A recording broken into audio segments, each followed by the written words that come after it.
Moby-Dick, by Herman Melville, chapters 101 to 104.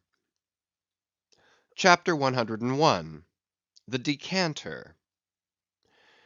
Ere the English ship fades from sight, be it set down here, that she hailed from London, and was named after the late Samuel Enderby, merchant of that city, the original of the famous whaling house of Enderby and Sons; a house which, in my poor whaleman's opinion, comes not far behind the united royal houses of the Tudors and Bourbons in point of real historical interest. How long prior to the year of our Lord 1775 this great whaling house was in existence, my numerous fish documents do not make plain; but in that year, 1775, it fitted out the first English ships that ever regularly hunted the sperm whale; though for some score of years previous, ever since 1726, our valiant Coffins and Maceys of Nantucket and the Vineyard had in large fleets pursued that leviathan; but only in the North and South Atlantic, not elsewhere. Be it distinctly recorded here, that the Nantucketers were the first among mankind to harpoon with civilized steel the great sperm whale, and that for a half century they were the only people of the whole globe who so harpooned him. In 1778 a fine ship, the Amelia, fitted out for the express purpose and at the sole charge of the vigorous Enderbys, boldly rounded Cape Horn, and was the first among the nations to lower a whale boat of any sort in the great South Sea. The voyage was a skilful and lucky one; and returning to her berth with her hold full of the precious sperm, the Amelia's example was soon followed by other ships, English and American, and thus the vast sperm whale grounds of the Pacific were thrown open. But not content with this good deed, the indefatigable house again bestirred itself.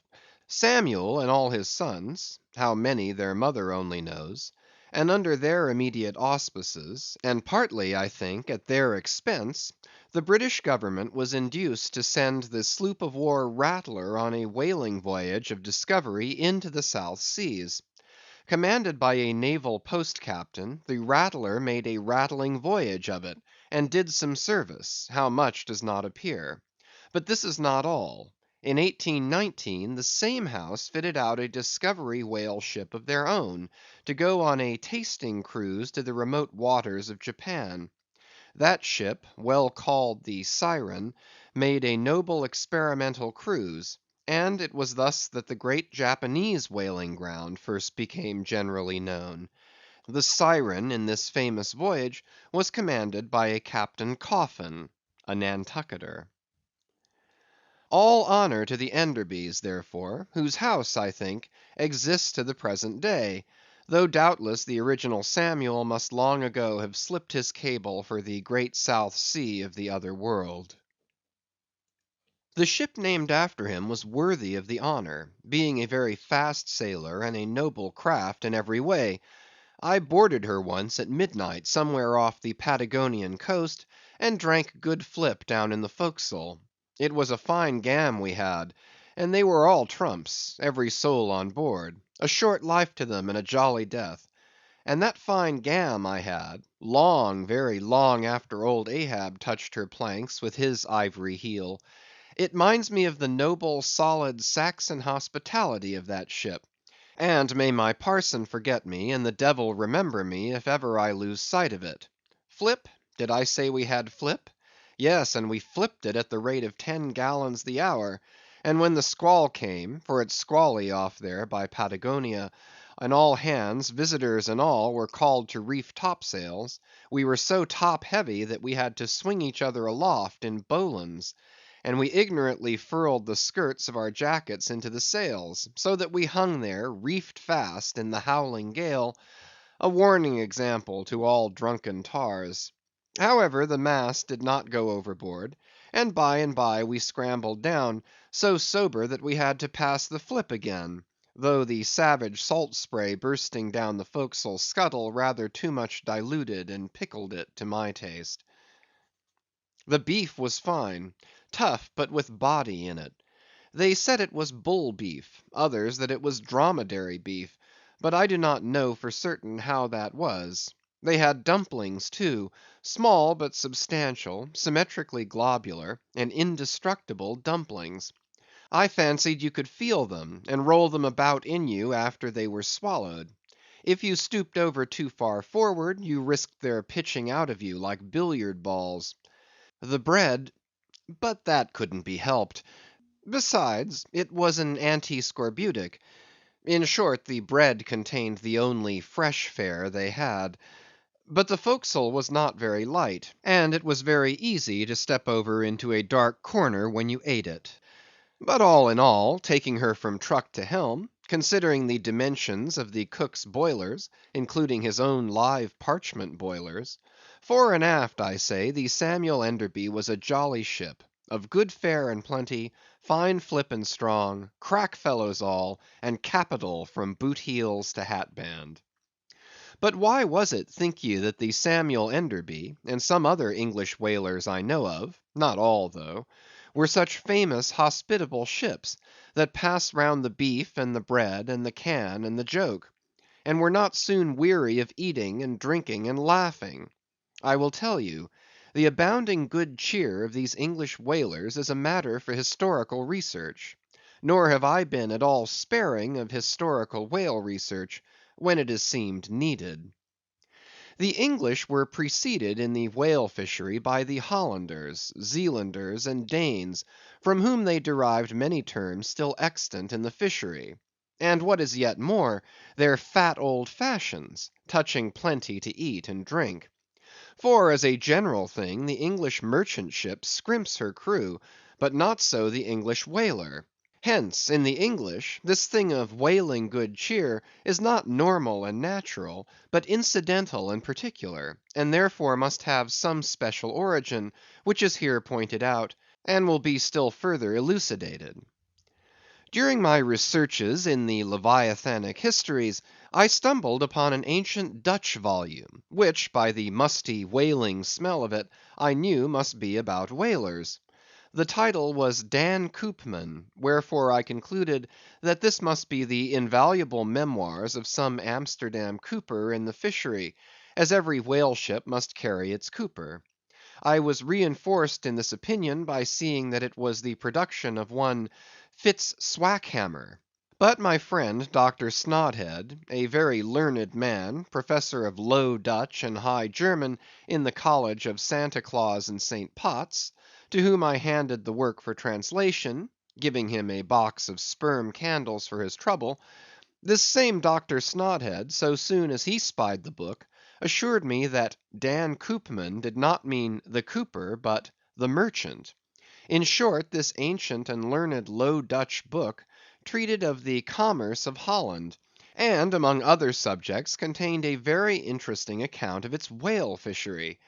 And in this chapter it was, headed Smear, or Fat, that I found a long detailed list of the outfits for the larders and cellars of 180 sail of Dutch whalemen, from which list, translated by Dr. Snodhead, I transcribe the following: 400,000 pounds of beef, 60,000 pounds Friesland pork, 150,000 pounds of stockfish, 550,000 pounds of biscuit, 72,000 pounds of soft bread, 2,800 firkins of butter, 20,000 pounds Texel and Leyden cheese, 144,000 pounds cheese, probably an inferior article, 550 anchors of Geneva, 10,800 barrels of beer.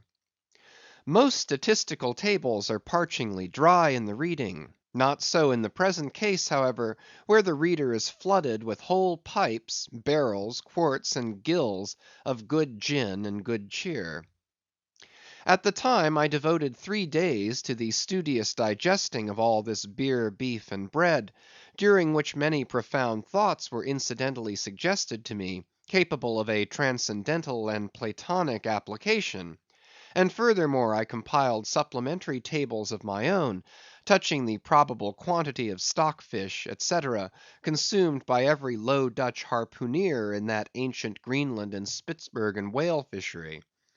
In the first place, the amount of butter and Texel and Leyden cheese consumed seems amazing. I impute it, though, to their naturally unctuous natures, being rendered still more unctuous by the nature of their vocation, and especially by their pursuing their game in those frigid polar seas, on the very coasts of that Esquimaux country where the convivial natives pledge each other in bumpers of train oil. The quantity of beer, too, is very large, 10,800 barrels. Now, as those polar fisheries could only be prosecuted in the short summer of that climate, so that the whole cruise of one of these Dutch whalemen, including the short voyage to and from the Spitzbergen Sea, did not much exceed 3 months, say, and reckoning 30 men to each of their fleet of 180 sail, we have 5,400 Low Dutch seamen in all. Therefore, I say, we have precisely 2 barrels of beer per man for a 12 weeks' allowance, exclusive of his fair proportion of that 550 anchors of gin. Now, whether these gin and beer harpooneers, so fuddled as one might fancy them to have been, were the right sort of men to stand up in a boat's head and take good aim at flying whales, this would seem somewhat improbable. Yet they did aim at them, and hit them too. But this was very far north, be it remembered, where beer agrees well with the constitution. Upon the equator, in our southern fishery, beer would be apt to make the harpooneer sleepy at the masthead and boozy in his boat, and grievous loss might ensue to Nantucket and New Bedford. But no more. Enough has been said to show that the old Dutch whalers of 2 or 3 centuries ago were high livers, and that the English whalers have not neglected so excellent an example. For, say they, when cruising in an empty ship, if you can get nothing better out of the world, get a good dinner out of it at least. And this empties the decanter. Chapter 102. A Bower in the Arsacides. Hitherto, in descriptively treating of the sperm whale, I have chiefly dwelt upon the marvels of his outer aspect, or separately and in detail upon some few interior structural features.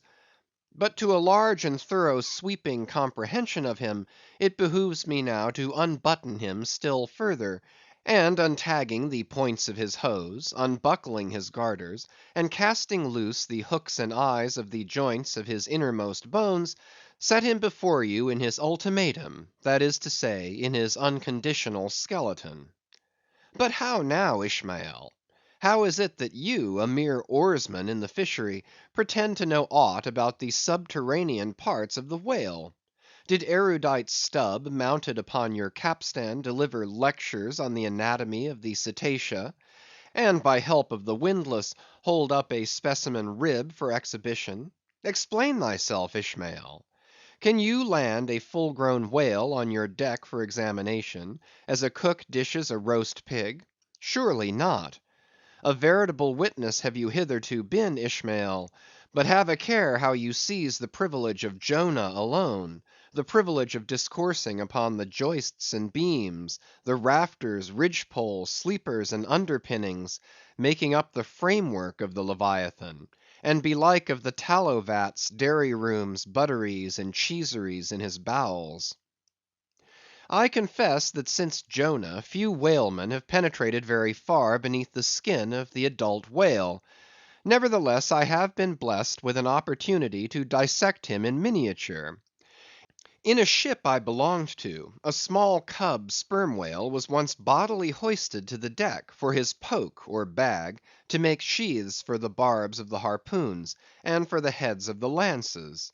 Think you I let that chance go, without using my boat hatchet and jackknife, and breaking the seal, and reading all the contents of that young cub? And as for my exact knowledge of the bones of the Leviathan in their gigantic full-grown development, for that rare knowledge I am indebted to my late royal friend Tranquo, King of Tranque, one of the Arsacides.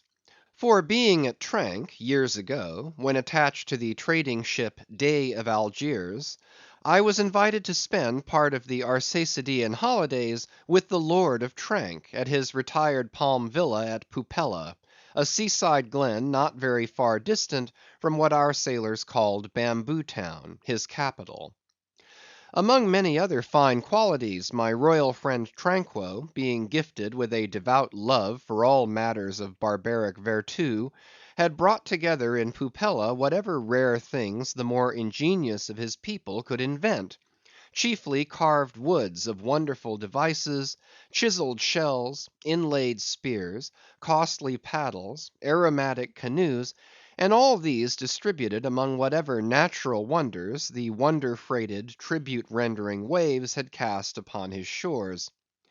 Chief among the latter was a great sperm whale, which, after an unusually long, raging gale, had been found dead and stranded, with his head against a cocoa nut tree, whose plumage-like tufted droopings seemed his verdant jet.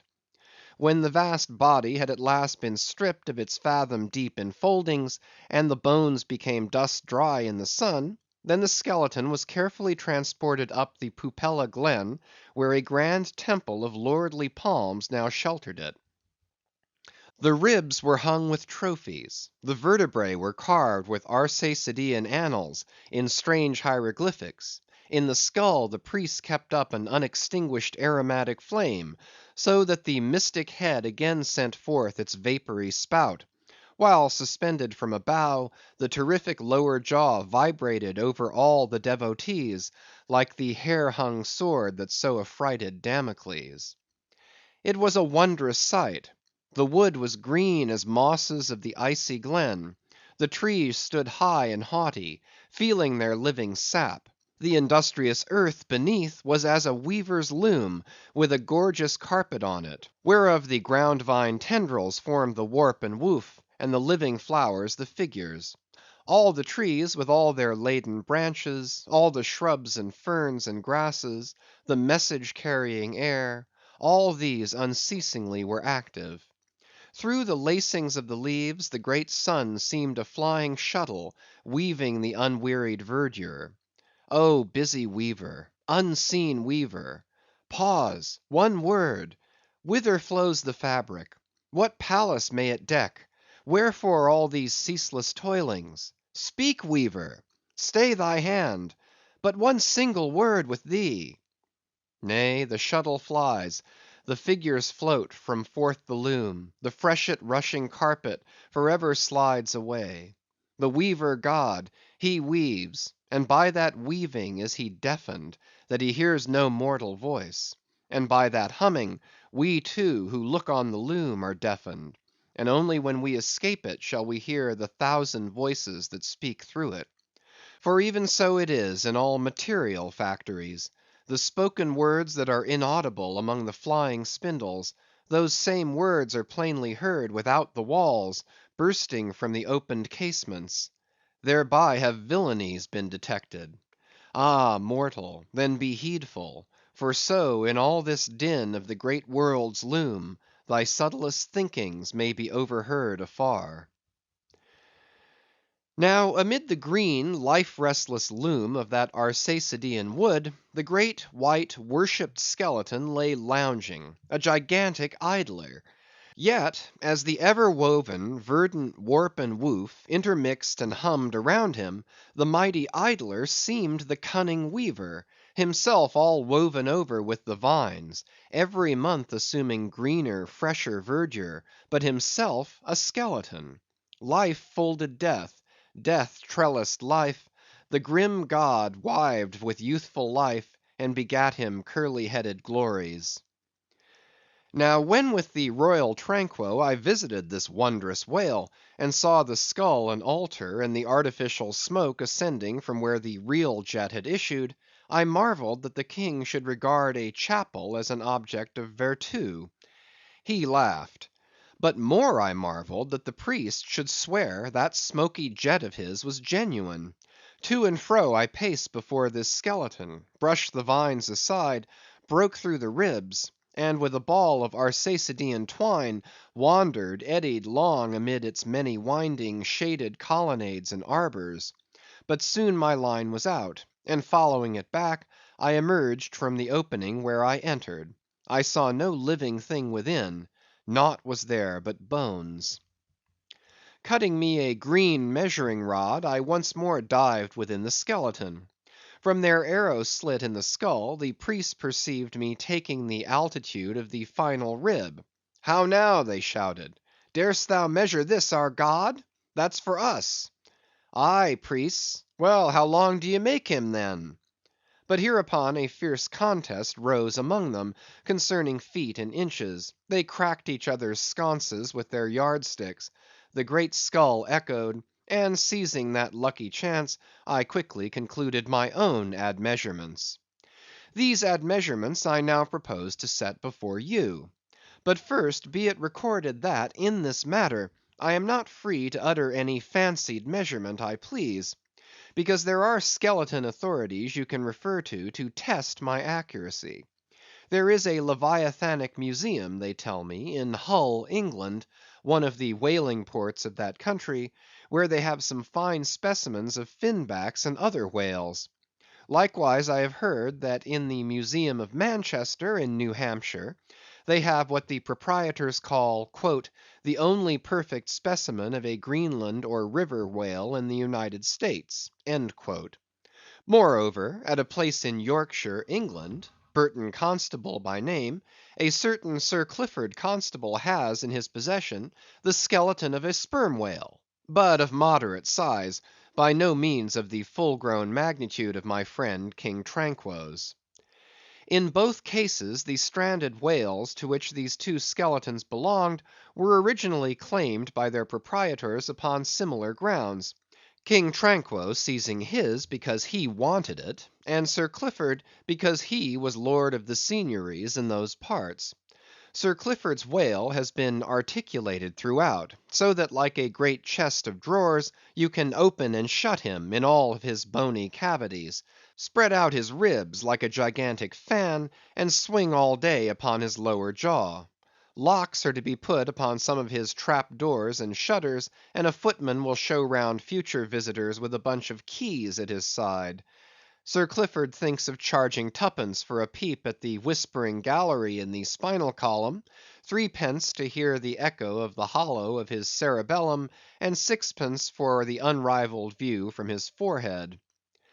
The skeleton dimensions I shall now proceed to set down are copied verbatim from my right arm, where I had them tattooed, as in my wild wanderings at that period there was no other secure way of preserving such valuable statistics; but as I was crowded for space, and wished the other parts of my body to remain a blank page for a poem I was then composing—at least what untattooed parts might remain, I did not trouble myself with the odd inches, nor indeed should inches at all enter into a congenial admeasurement of the whale. CHAPTER 103. Measurement of the Whale's Skeleton. In the first place, I wish to lay before you a particular plain statement touching the living bulk of this Leviathan, whose skeleton we are briefly to exhibit. Such a statement may prove useful here. According to a careful calculation I have made, and which I partly base upon Captain Scoresby's estimate of 70 tons for the largest size Greenland whale of 60 feet in length—according to my careful calculation, I say, a sperm whale of the largest magnitude, between 85 and 90 feet in length, and something less than 40 feet in its fullest circumference, such a whale will weigh at least 90 tons, so that reckoning 13 men to a ton, he would considerably outweigh the combined population of a whole village of 1,100 inhabitants. Think you not, then, that brains like yoked cattle should be put to this Leviathan, to make him at all budge to any landsman's imagination? Having already in various ways put before you his skull, spout hole, jaw, teeth, tail, forehead, fins, and divers other parts, I shall now simply point out what is most interesting in the general bulk of his unobstructed bones. But as the colossal skull embraces so very large a proportion of the entire extent of the skeleton, as it is by far the most complicated part, and as nothing is to be repeated concerning it in this chapter, you must not fail to carry it in your mind, or under your arm, as we proceed, otherwise you will not gain a complete notion of the general structure we are about to view. In length, the sperm whale's skeleton at Trank measured 72 feet, so that when fully invested and extended in life, he must have been 90 feet long; for in the whale the skeleton loses about 1/5 in length compared with the living body. Of this 72 feet, his skull and jaw comprised some 20 feet, leaving some 50 feet of plain backbone. Attached to this backbone, for something less than a third of its length, was the mighty circular basket of ribs which once enclosed his vitals. To me this vast ivory-ribbed chest, with the long unrelieved spine extending far away from it in a straight line, not a little resembled the hull of a great ship new laid upon the stocks, when only some 20 of her naked bow ribs are inserted, and the keel is otherwise, for the time, but a long disconnected timber. The ribs were 10 on a side. The first, to begin from the neck, was nearly 6 feet long; the second, third, and fourth were each successively longer, till you came to the climax of the fifth, or one of the middle ribs, which measured 8 feet and some inches. From that part the remaining ribs diminished, till the 10th and last only spanned 5 feet and some inches. In general thickness they all bore a seemly correspondence to their length. The middle ribs were the most arched. In some of the Arsacides they are used for beams, whereon to lay footpath bridges over small streams. In considering these ribs, I could not but be struck anew with the circumstance, so variously repeated in this book, that the skeleton of the whale is by no means the mould of his invested form. The largest of the Trank ribs, one of the middle ones, occupied that part of the fish which, in life, is greatest in depth. Now the greatest depth of the invested body of this particular whale must have been at least 16 feet, whereas the corresponding rib measured but little more than 8 feet; so that this rib only conveyed half of the true notion of the living magnitude of that part. Besides, for some way, where I now saw but a naked spine, all that had been once wrapped round with tons of added bulk in flesh, muscle, blood, and bowels. Still more, for the ample fins, I here saw but a few disordered joints, and in place of the weighty and majestic, but boneless flukes, an utter blank. How vain and foolish, then, thought I, for timid untravelled man to try to comprehend aright this wondrous whale by merely poring over his dead attenuated skeleton, stretched in this peaceful wood. No. Only in the heart of quickest perils, only when within the eddyings of his angry flukes, only on the profound unbounded sea, can the fully invested whale be truly and livingly found out. But the spine; for that, the best way we can consider it is, with a crane to pile its bones high up on end. No speedy enterprise; but now it's done, it looks much like Pompey's Pillar.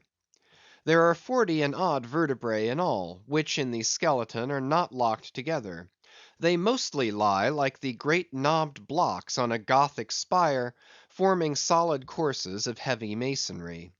The largest, a middle one, is in width something less than 3 feet, and in depth more than 4. The smallest, where the spine tapers away into the tail, is only 2 inches in width, and looks something like a white billiard ball. I was told that there were still smaller ones, but that they had been lost by some little cannibal urchins, the priest's children, who had stolen them to play marbles with. Thus we see how that the spine of even the hugest of living things tapers off at last into simple child's play. CHAPTER 104. The Fossil Whale. From his mighty bulk, the whale affords a most congenial theme whereon to enlarge, amplify, and generally expatiate. Would you, you could not compress him. By good rights he should only be treated of in imperial folio. Not to tell over again his furlongs from spiracle to tail, and the yards he measures about the waist, only think of the gigantic involutions of his intestines, where they lie in him like great cables and hawsers coiled away in the subterranean orlop deck of a line of battle ship. Since I have undertaken to manhandle this Leviathan, it behooves me to approve myself omnisciently exhaustive in the enterprise, not overlooking the minutest seminal germs of his blood, and spinning him out to the uttermost coil of his bowels. Having already described him in most of his present habitatory and anatomical peculiarities, it now remains to magnify him in an archaeological, fossiliferous, and antediluvian point of view. Applied to any other creature than the Leviathan, to an ant or a flea, such portly terms might justly be deemed unwarrantably grandiloquent. But when Leviathan is the text, the case is altered. Fain am I to stagger to this emprise under the weightiest words of the dictionary. And here be it said, that whenever it has been convenient to consult one in the course of these dissertations, I have invariably used a huge quarto edition of Johnson, expressly purchased for that purpose; because that famous lexicographer's uncommon personal bulk more than fitted him to compile a lexicon to be used by a whale author like me.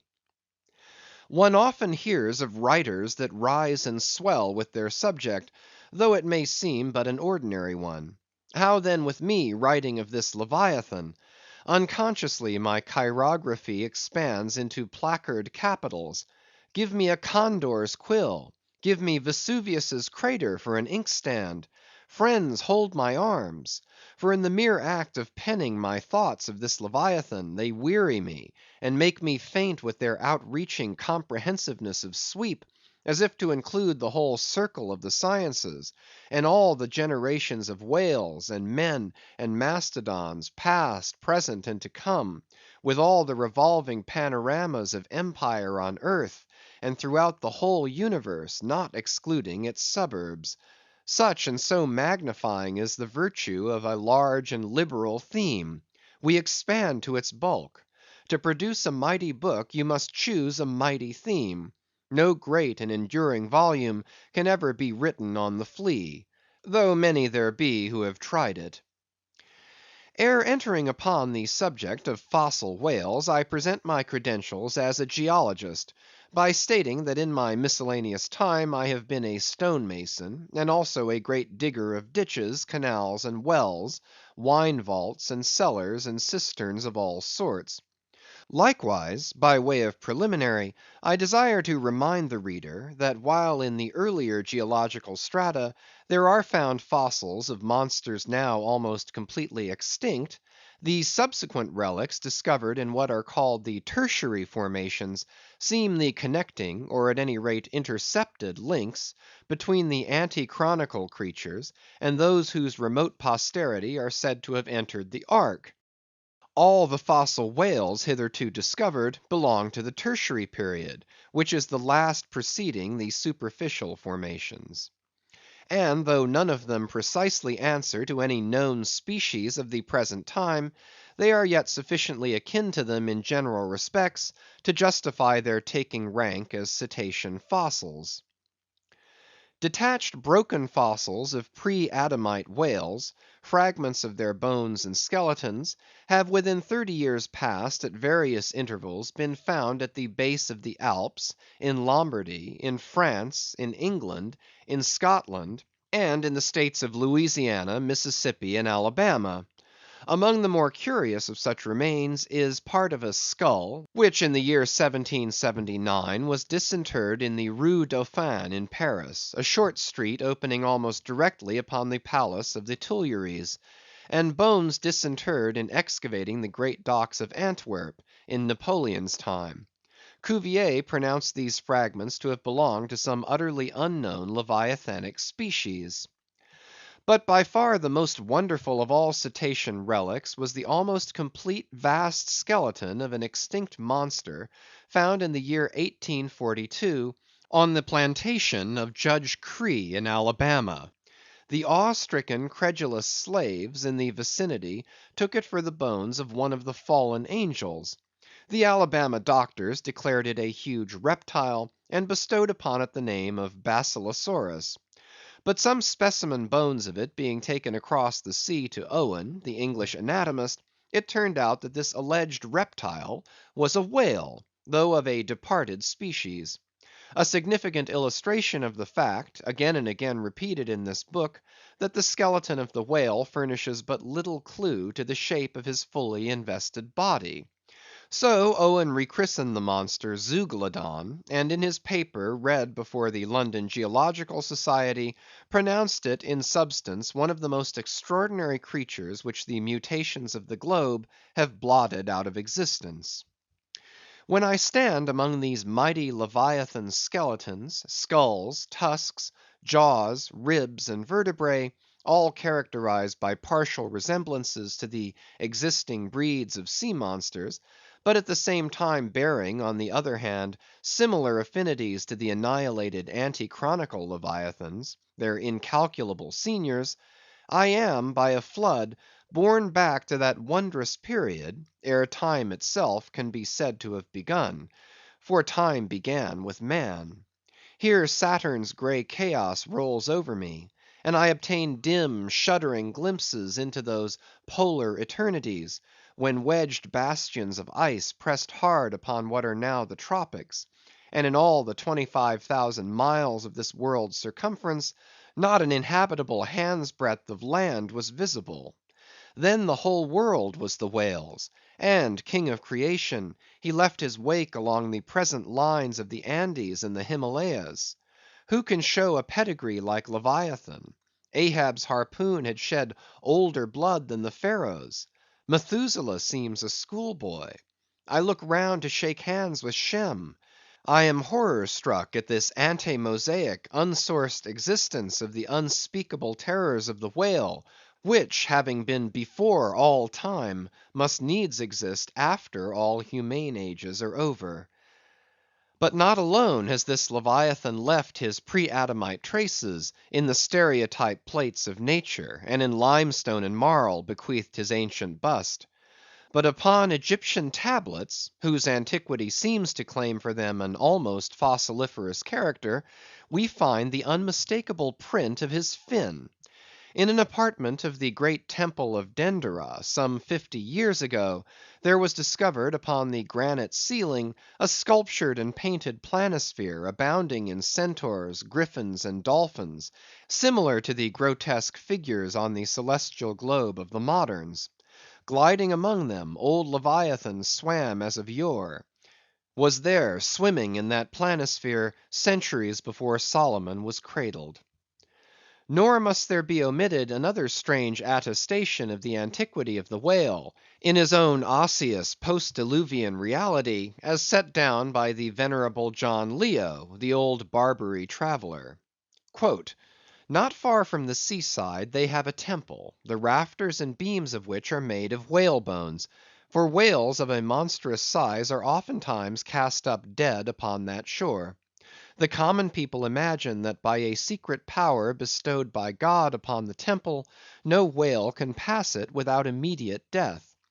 But the truth of the matter is, that on either side of the temple there are rocks that shoot 2 miles into the sea, and wound the whales when they light upon 'em. They keep a whale's rib of an incredible length for a miracle, which lying upon the ground with its convex part uppermost, makes an arch, the head of which cannot be reached by a man upon a camel's back. This rib, says John Leo, is said to have lain there 100 years before I saw it. Their historians affirm that a prophet who prophesied of Mahomet came from this temple, and some do not stand to assert that the prophet Jonas was cast forth by the whale at the base of the temple." In this Afric temple of the whale I leave you, reader; and if you be a Nantucketer and a whaleman, you will silently worship there. End of chapters 101 to 104.